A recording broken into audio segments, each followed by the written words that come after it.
wabarakatuh.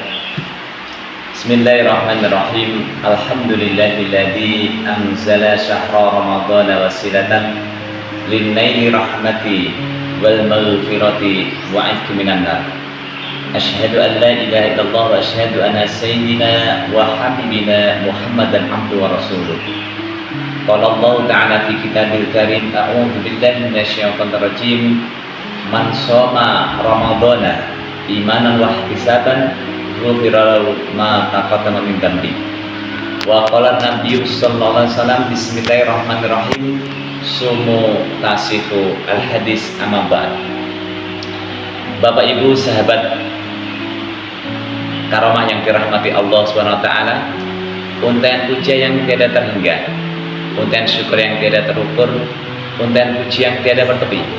Marilah kita haturkan kepada Allah Zat Rabbul Izzati, Allah yang masih memberikan kita nikmat iman, nikmat Islam, nikmat kesempatan, sehingga kita bisa berjumpa di bulan yang penuh berkah, bulan yang penuh rahmat, dan bulan yang penuh maghfirah, yaitu berjumpa di bulan Ramadan. Semoga kita semuanya bisa beribadah dengan maksimal, dengan lancar, dan amal ibadah kita diterima di sisi Allah Subhanahu wa taala.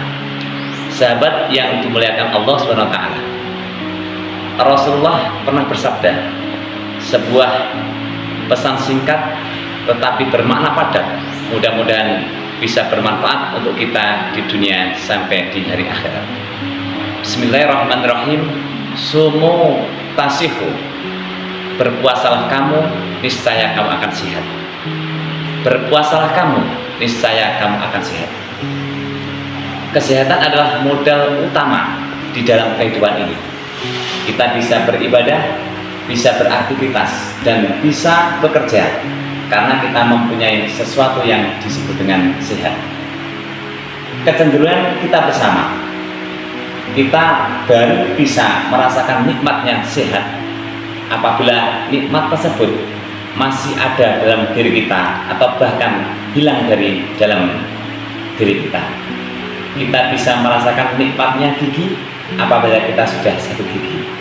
Kita bisa merasakan nikmatnya mata apabila pendengaran kita sudah berkurang atau bahkan kita menjadi buta. Kita bisa merasakan nikmatnya kaki apabila kaki kita sudah sakit atau bahkan kita sudah kehilangan darinya. Kesimpulannya, apabila nikmat sehat itu masih ada dalam diri kita, maka kita akan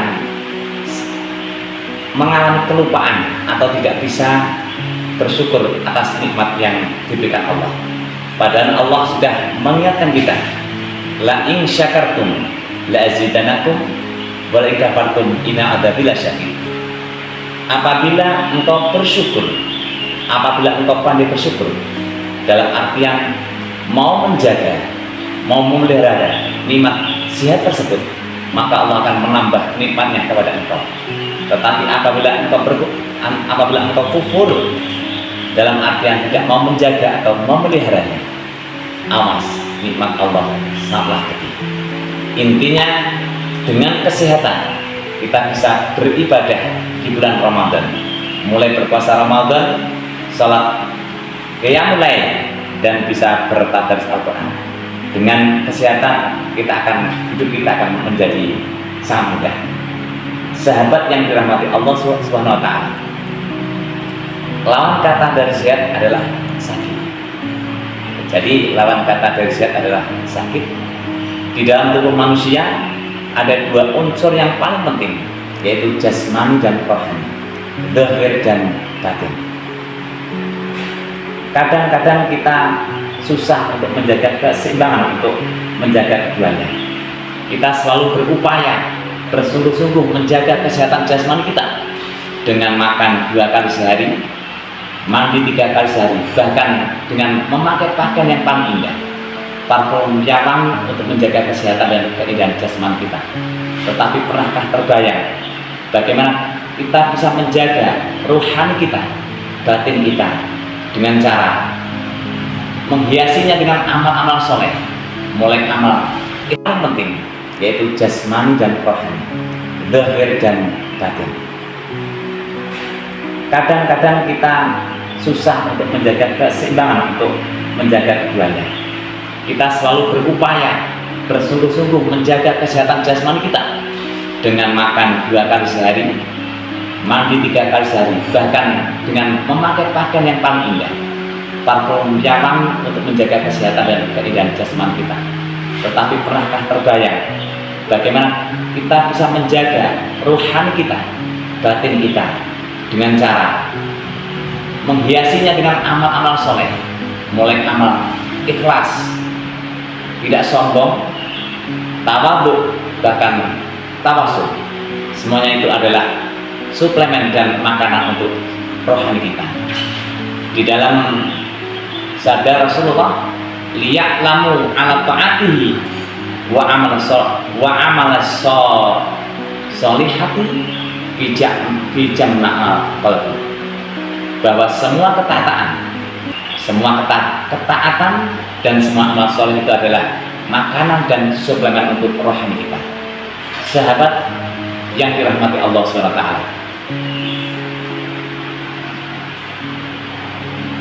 Al-Ghazali membedakan sakit itu ada 2, sakit zahir dan sakit batin. Sama juga, apabila kita pasti akan susah menyeimbangkannya. Mari kita perhatikan, kita pahami. Apabila kita jasmani kita didera penyakit, batuk, pilek atau penyakit apapun yang sifatnya jasmani, maka kita akan bersungguh-sungguh, akan berusaha maksimal untuk bisa mengobatinya dengan berobat di puskesmas atau bahkan di rumah sakit umum atau bahkan ke dokter spesialis. Tapi apakah kita pikirkan apabila rohani kita akan terserang penyakit-penyakit rohani? Imam Al-Ghazali menyimpulkan ada 3 perbedaan mendasar dari penyakit zahir dan penyakit batin. Yang pertama, penyakit sifatnya zahir itu lebih mudah diobati. Apalagi di zaman modernisasi sekarang ini, kita sakit kepala ada dokternya, kita sakit jantung ada spesial jantung, kita sakit mata ada dokter spesial mata. Tetapi apabila kita sudah terserang penyakit rohani atau batin, tidak ada dokter yang bisa mengobati penyakit sombong, penyakit ini. Yang kedua, ini lebih aneh lagi. Penyakit zahir itu yang punya atau orang yang sakit itu lebih mengetahui daripada orang lain. Tetapi penyakit rohani, penyakit batin, orang lain lebih tahu dari kita yang mengalami sakit. Contohnya kita punya penyakit jantung, kita pasti lebih tahu karena itu adalah penyakit kita. Jadi yang mungkin ada teman-teman kita datang dan